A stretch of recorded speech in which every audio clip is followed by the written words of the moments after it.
Con 44 minutos, 7:44 minutos, comenzamos, saludamos ya a nuestro primer invitado que nos acompaña vía presencial, está acá con nosotros en nuestros estudios, Pablo Velasco, politólogo y director de investigaciones de la ciudad. Ya la costumbre de hacerlo, las cosas por Zoom, pero qué bueno que nos acompañe en vivo y en directo aquí en la cabina de Radio Pichincha. A Pablo Velasco le damos la bienvenida, qué gusto tenerle, Pablo, acá, bienvenido. Les saludamos a Alexis Moncayo, quien le habla, Licenia Espinel. La capital de la República, igual que otros varios sectores del país, está todavía viviendo los efectos de este conflicto armado interno, pues no tenemos las actividades, digamos que al 100%, al menos lo que tiene que ver con las actividades educativas que continúan vía telemática. ¿Cómo analizar el impacto de estos cambios que estamos sufriendo en el país a consecuencia de esta ola de inseguridad y las medidas que ha adoptado el gobierno nacional para enfrentarlas en el espacio urbano, en la capital de la República fundamentalmente? Buenos días, bienvenido.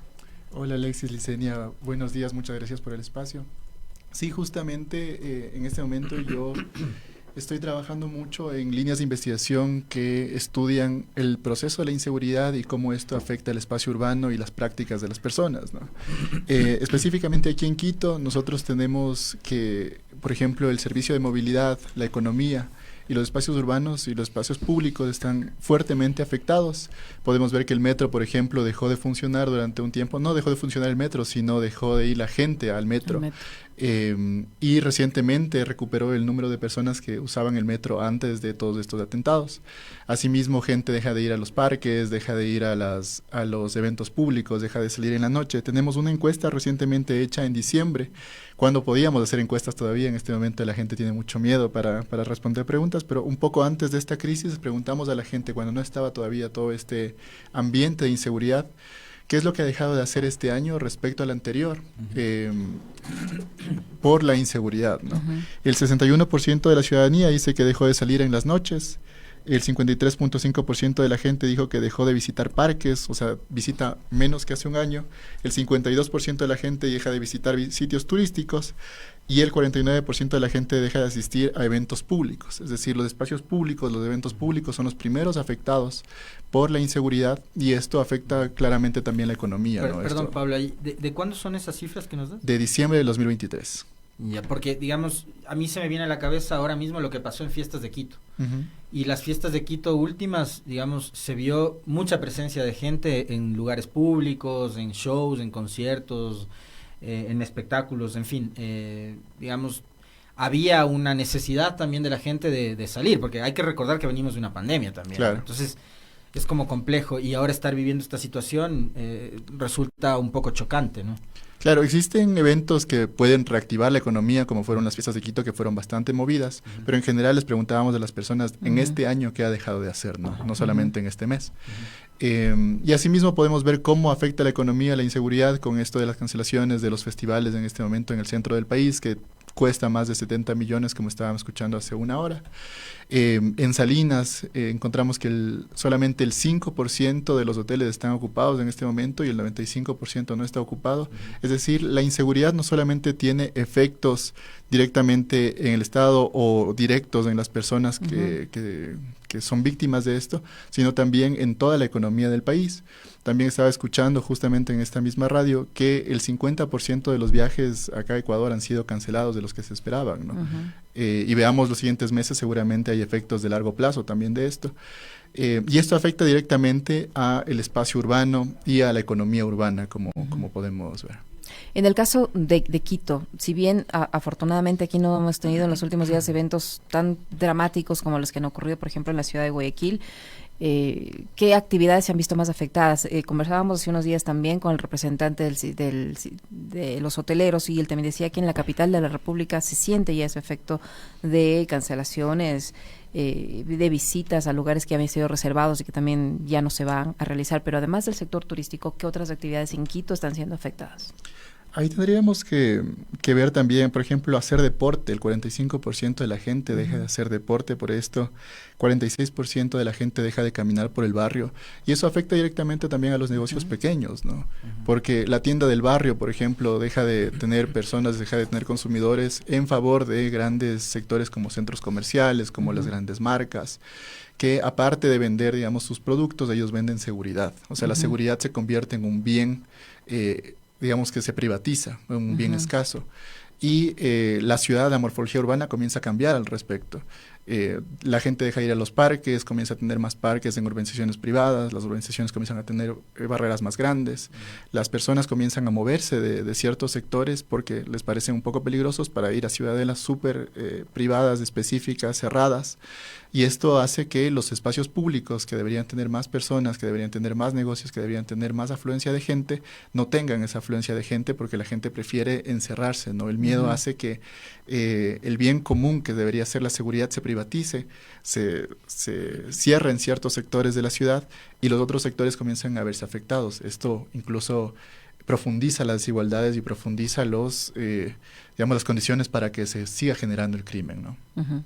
Ante esa situación, Pablo, desde los gobiernos locales, tomando en cuenta además que hay niveles de competencias. La seguridad es una competencia estrictamente del Ejecutivo, que es el que tiene el monopolio de la fuerza a través de la fuerza pública, policía y fuerzas armadas, en este caso, que son quienes están liderando. Pero desde los gobiernos locales, ¿qué se debería hacer, en qué se debería trabajar para ir recuperando esos espacios públicos que tú bien señalabas que son tan importantes, incluso para mejorar los niveles de convivencia, para que conozcamos a los vecinos? Porque esto también hace que dejemos de relacionarnos. Ponías el ejemplo de la tienda del barrio, ¿no? Por citar algo, pero ¿qué se debería hacer desde más de lo local?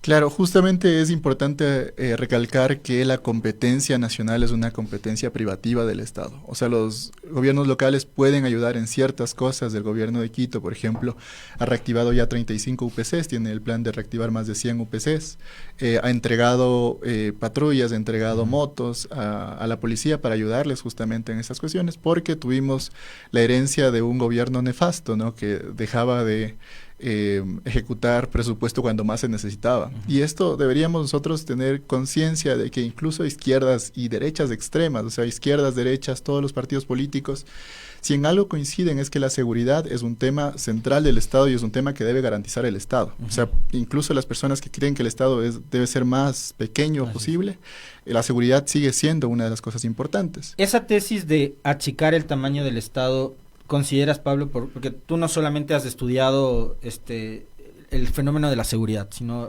eres un estudioso de las ciencias sociales en general? Lo que está viviendo hoy el país, este retroceso en materia de seguridad, de violencia, etcétera, ¿tiene que ver y es consecuencia también de ese achique permanente del Estado?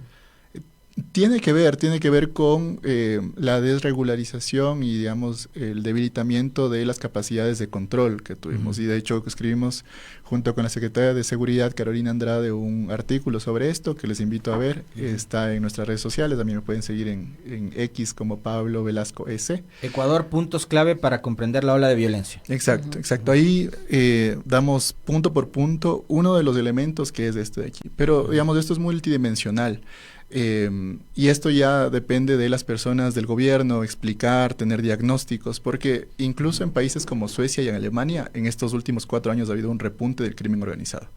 Es decir, nosotros podemos decir la desigualdad es parte de esto, pero no es lo único que acontece, ¿no? Entonces es un fenómeno bastante complejo de entender y es un fenómeno que tiene que ser tratado principalmente por el Estado, porque tiene la competencia exclusiva de la seguridad y que tiene que trabajar con la policía, tiene que trabajar con el ejército en estas cuestiones. Sin embargo, los gobiernos locales también pueden, digamos, principalmente desde la ciudadanización de la seguridad y desde la concepción de la seguridad como un bien común, porque ahí justamente está esta cuestión de tratamos de seguridad como una política del sálvese quien pueda, como se hacía en el gobierno, por ejemplo, de Lasso, cuando se estaba intentando legalizar las armas, cuando no se ejecutaba presupuesto suficiente para el Ministerio del Interior. La seguridad comenzó a ser justamente este bien privado. Pero si es que nosotros comenzamos a tratar la seguridad como un bien público, tenemos que asegurarnos que todo el mundo colabore, ¿no? Las élites, las grandes empresas paguen sus impuestos, así como todas las personas debemos pagar nuestros impuestos, para que el Estado, al menos en la seguridad, se fortalezca y al menos en la seguridad pueda controlar las situaciones multidimensionales y súper complejas que nosotros tenemos. Por ejemplo, tenemos el ejemplo de un estudio en Brasil respecto a esto de las ciudades, donde las ciudades que tenían eran menos jerárquicas, digamos, en el espacio, las personas que de clases altas que compartían con las clases bajas tenían más propensión a pagar sus impuestos y además ellas exigían una mejor calidad de seguridad. Entonces estas ciudades tenían mejor seguridad pública porque justamente convivían diferentes clases sociales. En cambio las ciudades que son mucho más jerárquicas, que tienen sus urbanizaciones privadas y que dejan a ciertos sectores relegados, tienden a tener menos ganas de pagar los impuestos porque dicen, ya estoy pagando mi seguridad pública porque debería estar pagando también mis impuestos. Y esto afecta directamente a la seguridad y a la eficiencia de las políticas públicas, ¿no? O sea, la seguridad tendría que ser tratada como un bien común, tanto desde los gobiernos locales, pero principalmente desde el gobierno nacional. Pablo, yo tengo dos inquietudes. La una, sobre lo que acababas de decir y sobre el tema de los porcentajes de lo que la gente ha dejado de hacer.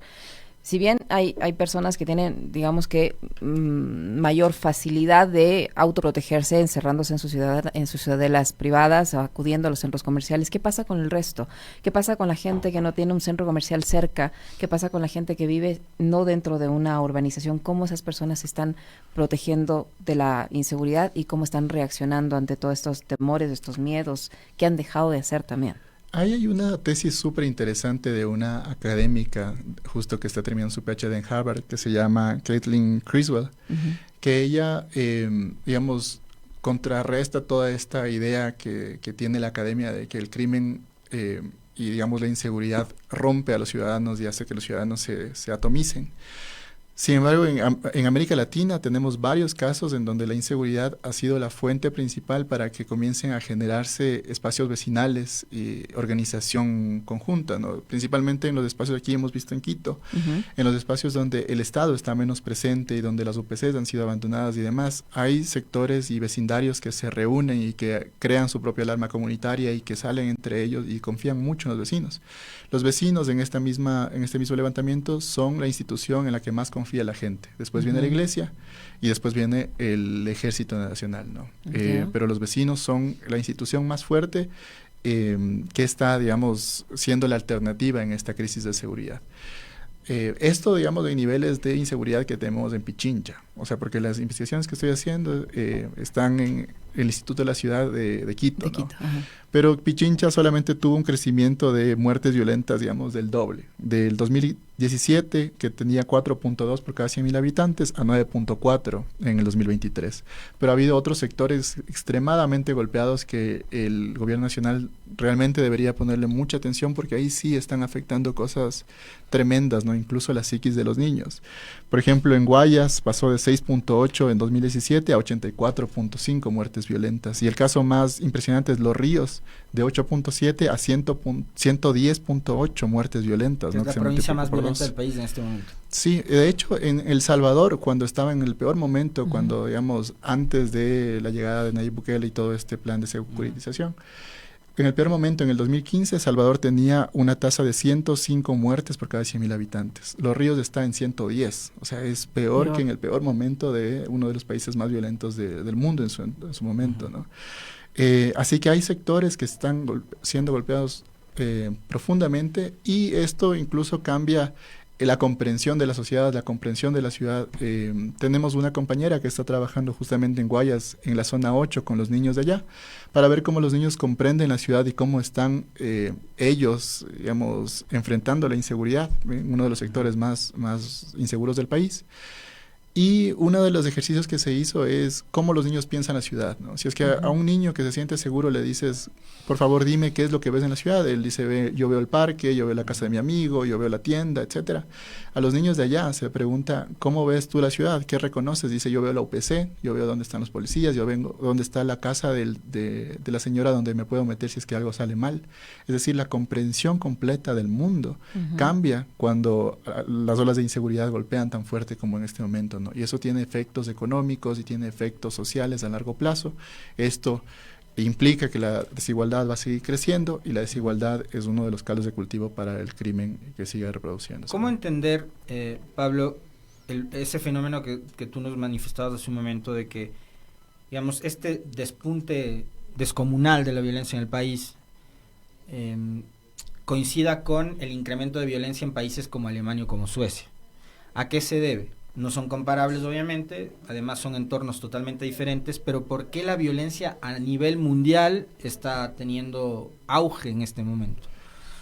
Justo ahí tenemos que ver, porque digamos hay ciertos fenómenos que funcionan en América Latina, ciertos fenómenos que funcionan en Europa, pero el fortalecimiento del narcotráfico es uno de los elementos centrales, y este fortalecimiento del narcotráfico es transversal a sociedades, ¿no? Entonces aquí en Ecuador, digamos, con el crecimiento de los cultivos de coca, tanto en Colombia, en Venezuela, en Perú y ahora inclusive en Bolivia, todos estos cultivos tienen que salir hacia alguna parte, ¿no? Y uno de los sitios donde se ha fortalecido la mafia en este momento es es de Europa, pero aquí para mandar la droga es Guayaquil. De hecho, se tiene un reporte de Naciones Unidas que en el 2023, me parece, en todo el año, entre el 30 y el 50% de la cocaína que se retuvo allá en Europa, en Grecia y en Turquía, venía de Guayaquil, del puerto de Guayaquil. Entonces es un puerto altamente codiciado, es un mercado súper rentable, y esto afecta a muchas sociedades, y peor a las sociedades como las nuestras, que tienen un debilitamiento del Estado durante los últimos años y que no tienen cómo controlar un fenómeno tan fuerte, ¿no? Pablo, todo esto ocurre, y tú mencionabas hace un instante la necesidad de que se trabaje en conjunto, de que se tomen en cuenta los gobiernos locales, sin dejar de resaltar que la competencia de la seguridad es del gobierno nacional. En estos días, para las próximas horas, está prevista una visita de alto nivel de la delegación del gobierno de los Estados Unidos que viene al Ecuador, por lo que dice el comunicado de la Embajada de los Estados Unidos, a tratar de buscar la forma de acelerar la cooperación en seguridad, y esto ocurre en momentos en que hay dos acuerdos que se están analizando en la Corte Constitucional. ¿Cómo miras tú primero esta visita? ¿Hasta qué punto acelerar esta cooperación puede servir para enfrentar esta crisis de seguridad y que ocurra en estos precisos instantes, cuando Ecuador está en un estado de conflicto interno, armado interno, y mientras todavía no se conoce si es que la Corte Constitucional va a dar o no su visto bueno a estos acuerdos y lo que contienen esos acuerdos? Bueno, aquí lo primero que deberíamos tener en cuenta es justo la seguridad como el bien común. Si es que nosotros tomamos la seguridad como el bien común, trabajamos porque toda la gente se asegure y no solamente ciertos sectores se salven como puedan. Eso también implica tener consensos con todos los actores locales, ¿no? Los actores, como decía, izquierdas e incluso extremas derechas coinciden en que la seguridad es un tema central del gobierno y que el gobierno tiene que hacerse cargo de esto. Así que debería ser como el consenso nacional de todo esto, dejar de lado un poco la polarización, tener ayuda internacional si es que es necesario, pero digamos, el gran trabajo interno es a partir de el gobierno central comenzar a poner en orden todo, ¿no? A partir del gobierno central, poner en orden la policía, poner en orden la SENAIM, poner en orden las cárceles, ser apoyado por gobiernos autónomos descentralizados como el de Quito, que está apoyando, digamos, en esta rehabilitación de UPCs y está apoyando en lo que puede, pero que no es su competencia central. Pero digamos, muchas veces yo siento que estas cuestiones de la visita a Israel o la visita de tal persona son como, digamos, maneras de decir estoy haciendo algo por la seguridad y maneras de mostrar rápido la gestión, ¿no? Lo hizo Lazo varias veces, ¿no? De hecho hubo viajes, generaba falsas expectativas. Finalmente nada se concretó, pero te generaba falsas expectativas en la ciudadanía. Claro, porque la política pública de seguridad tiene que resolverse al interno del Estado. Con hechos, además. Ajá. Y espero, o sea, yo realmente espero que le vaya bien al gobierno de Noboa en este tiempito que tiene. Porque sé que no es una cuestión simple esto de la inseguridad, ¿no? Sé que hay un Estado no solamente debilitado, sino también cooptado, ¿no? Hay muchos escándalos de cómo el crimen organizado cada vez está tomando más espacios del Estado, y esto debe ser una lucha tremenda.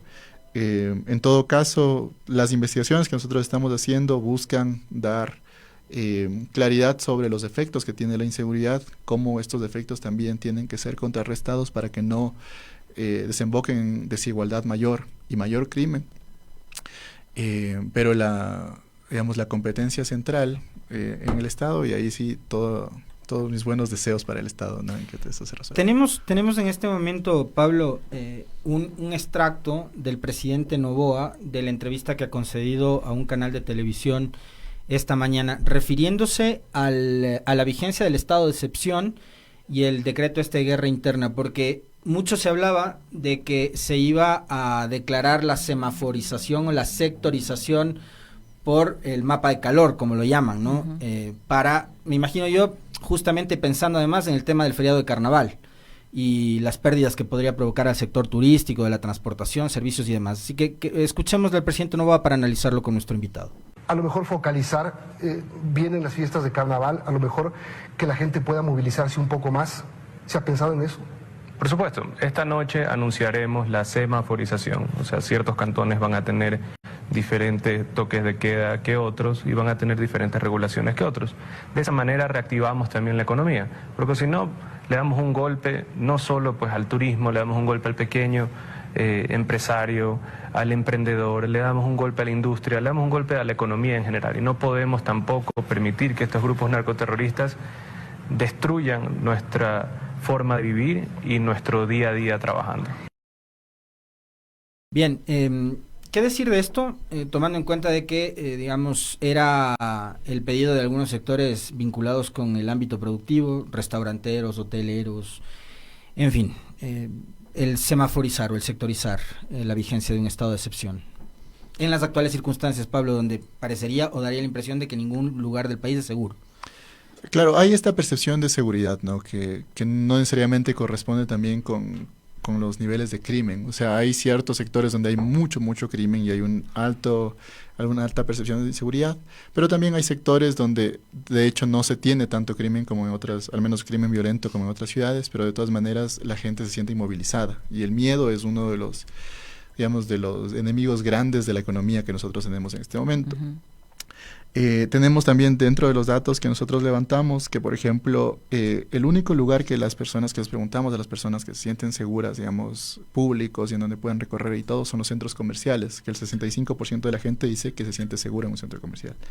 Sin embargo, en mercados populares, por ejemplo, solamente el 33% de la gente se siente segura. En las calles que transita, el 33% de la gente. Incluso en las escuelas y los colegios del barrio, solamente el 40% de la gente dice que es un espacio seguro. Estos espacios que deberían ser necesariamente seguros, principalmente escuelas y colegios o el barrio, ¿no? En sí mismo, sí se ven duramente afectados por la inseguridad.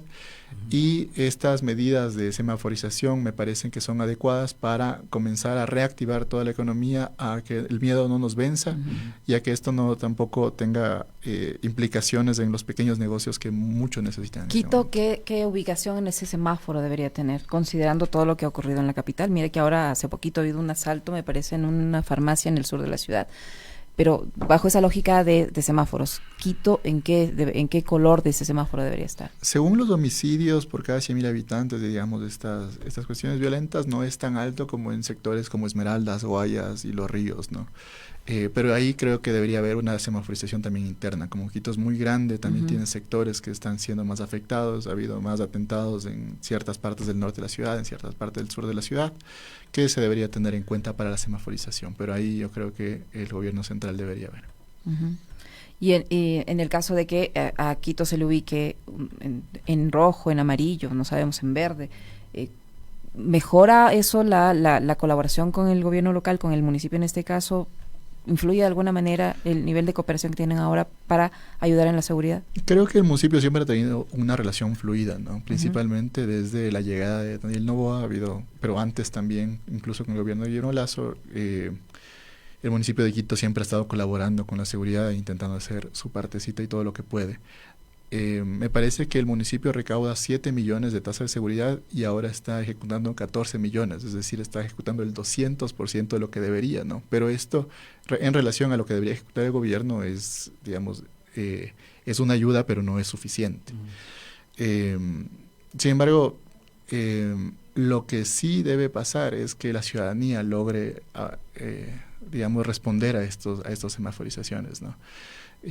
Bien está que todo el gobierno central haga su trabajo y demás, pero el miedo y la paralización de la economía tiene que responderse frente a los ciudadanos y a la ciudadanización de la seguridad y al bien común, a la seguridad como un bien común, que tiene que ser también empoderado por los ciudadanos, que tiene que reflejarse en alarmas comunitarias, que tiene que reflejarse también en el apoderamiento de espacios públicos, ¿no?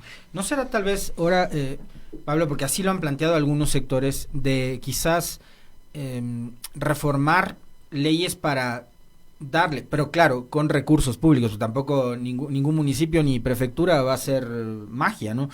Pero como para distribuirse de una manera más óptima el manejo de y el control de la seguridad en los territorios. Esa es una discusión difícil. Compleja, ¿no? Es compleja, sí, porque digamos, en la Constitución es del Estado central, pero en el COTAD hay ciertas normas que también les faculta a municipios y prefecturas con una cantidad increíble de ambigüedades, por cierto, también el intervenir y ayudar, aportar en temas de seguridad, pero no queda del todo claro, y claro, tampoco hay recursos. Entonces, ¿qué puede hacer una prefectura o un municipio, como tú bien dices, en el caso de Quito, que saca dinero de otro rubro, de otras áreas, para meter en seguridad, porque ahora es una prioridad? O sea, los gobiernos locales, como el gobierno local de Quito ha estado haciendo, pueden reactivar UPCs, pueden brindar un poco de ayuda en la compra de motos, por ejemplo, como se ha hecho. Puede mejorar el alumbrado público, que también tiene un efecto sobre este crimen. Pero la cuestión de, digamos, dividir las competencias de seguridad es un tema súper complejo, y para eso se requeriría una discusión constitucional grande, ¿no? Y reformas constitucionales bastante grandes. Así que eso no creo que sea al menos el camino en el corto plazo. En el caso de que Quito esté en cualquier color del semáforo, ¿eso modifica el destino de los recursos? O por ejemplo, no sé, usted como municipio tendrá que poner más atención en determinados sectores de la ciudad. O sea, el municipio pone atención, por ejemplo, en el transporte, que también es un dinamizador de la economía. También pone atención en la parte ambiental, que esas sí son competencias directas del municipio de Quito. Pero en esta misma encuesta que nosotros hicimos, le preguntamos de manera abierta a las personas qué es lo que usted espera que el municipio resuelva. Porque las personas, digamos, tienen, si bien el derecho público tiene muy presentes todas las competencias, la ciudadanía tiene presente cuáles son sus problemas reales, ¿no? Y el 45% de la gente dice que quiere que resuelva la inseguridad, a pesar de que no es competencia del municipio. Entonces el municipio va a tener que seguir colaborando con el gobierno va a tener que seguir haciendo unos esfuerzos grandes en esta cuestión de la inseguridad, y desde lo que se puede hacer, desde el alumbrado público, desde el mejoramiento de las calles, desde la recuperación de los UPCs, se va a poder hacer, digamos, una cooperación que pueda funcionar para este fin, ¿no? En este estudio, Pablo, ¿se conoce cuál es, digamos, la percepción que tiene la gente con respecto de las soluciones que ha planteado el gobierno a través de reformas tributarias para enfrentar la guerra? Es decir, el gobierno ha dicho, es necesario incrementar el IVA en 3 puntos. Después han salido una serie de discursos que contradicen un poco este original, que justificaba el incremento del IVA en 3 puntos. Han dicho, es que no es para la guerra, sino se cobran 3 puntos más de IVA, no hay para los sueldos, no hay para las jubilaciones. Si es que no subimos del IVA, los multilaterales no nos van a dar crédito. Han distorsionado la idea original del gobierno, pero en principio hay que incrementar los impuestos. Ahora hay sectores como el Comité Empresarial Ecuatoriano, que de paso han dicho, suban el IVA a 3 puntos y además voten gente del sector público, sigan achicando el Estado.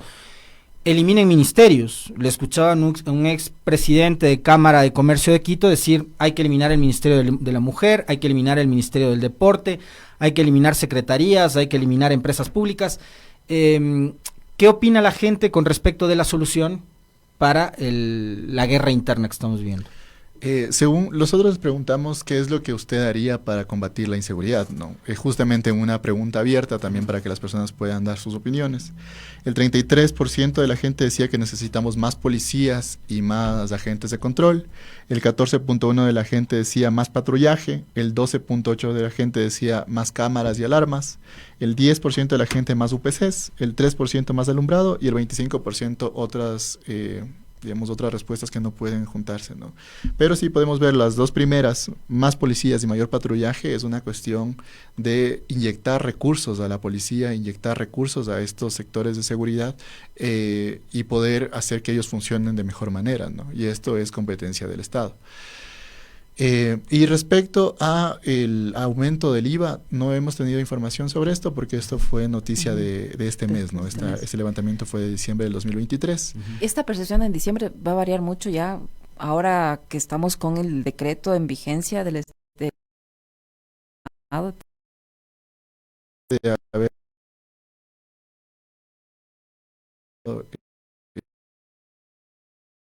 el 75% de la gente decía que su barrio, que sienta su barrio poco seguro o muy inseguro, ¿no? Ahora estos números deben estar cerca del 100% por todo lo que está pasando, ¿no? O sea, porque la percepción de seguridad también es algo súper flexible y algo que está siendo afectado por estos ataques terroristas. Y de ahí, respecto a las decisiones que se deban tomar, más allá de eliminar ministerios, más allá de todo, yo creo que tienen que centrarse, y más allá de las cooperaciones internacionales, y más allá de todas las noticias y todas esas cosas que hacen ruido, debe centrarse en recuperar los controles de seguridad, ¿no? O sea, el aparato de control de la seguridad dentro del Estado. Fronteras, lo que tú decías, puertos, el puerto de Guayaquil, que es de donde sale Y la mayor cantidad de droga que llega a Europa. Y recuperar el control sobre las instituciones, porque muchas de las instituciones están realmente cooptadas. Es posible, eso le decía, es posible recuperarlo si tenemos fuerza pública, instituciones que están cooptadas y contaminadas por las organizaciones criminales, porque si no, no sería posible nada de lo que está ocurriendo. Tiene que hacerse posible, o sea, ese es como el único camino que nosotros tenemos para recuperar realmente la seguridad en el país, ¿no? Porque los que tienen la competencia y tienen los recursos y tendrían la capacidad de hacer esto, el único que tiene es el presidente con el Estado Nacional. Pablo, en el caso específico de Quito, había un temor bastante, digamos, fundamentado, justificado, porque justamente en diciembre entra en marcha el proyecto más ambicioso y emblemático de movilidad, no solamente de la capital, sino del país, que es el metro. Y hemos visto cómo en otras ciudades del mundo los metros justamente han sido objetivos de los grupos terroristas, criminales, ¿no? En el caso del metro, la implicación que tenía para la ciudad, para la alcaldía, para el municipio, para los ciudadanos en general, en la percepción del miedo, ¿cómo influyó, cómo se trabajó, etcétera? Por suerte, el sector de transporte es el menos golpeado por la seguridad, según estos levantamientos que nosotros hicimos. La gente no deja de utilizar el transporte público por la inseguridad, excepto en muy contadas ocasiones, como pasó en estos ataques terroristas. El metro es una de las grandes obras del Ecuador y es un movilizador de la economía inmenso, ¿no? Ahora ciertos sectores que están desconectados de la ciudad se conectan mucho más rápidamente. El centro histórico ha tenido una revitalización inmensa durante estos últimos 2 meses y esto hace que la economía se mueva. El alcalde, por suerte, apenas se tuvo noticias de estos ataques terroristas, lo primero que pidió fue la militarización del metro. También en este momento hay muchos policías, agentes de control en todas las paradas, lo que ha impedido que haya incluso intentos de ataques ahí. Este fin de semana hubo un evento, pero creo que tenía que ver más con cuestiones técnicas, no con una alerta de seguridad. Según entiendo, era una cuestión técnica. Ajá. Pero sí, el metro está funcionando, se sabe que es una de las obras principales de la ciudad, entonces está muy custodiada y está realmente dinamizando la economía, digamos, eso entre las buenas noticias, en todas las malas noticias que han pasado durante estos últimos 2 meses, ¿no? ¿Y algún sector de la ciudad que sea más vulnerable o más propenso a ser blanco de ataques además del metro? No, eso habría que preguntarle a la Secretaría de Seguridad. Muy bien, Pablo, muchísimas gracias. Muchísimas gracias, Pablo, por acompañarnos. Muchas gracias a ustedes por el espacio. Pablo Velasco, politólogo, investigador que ha estado con nosotros, 8:18. Una pausa, ya volvemos.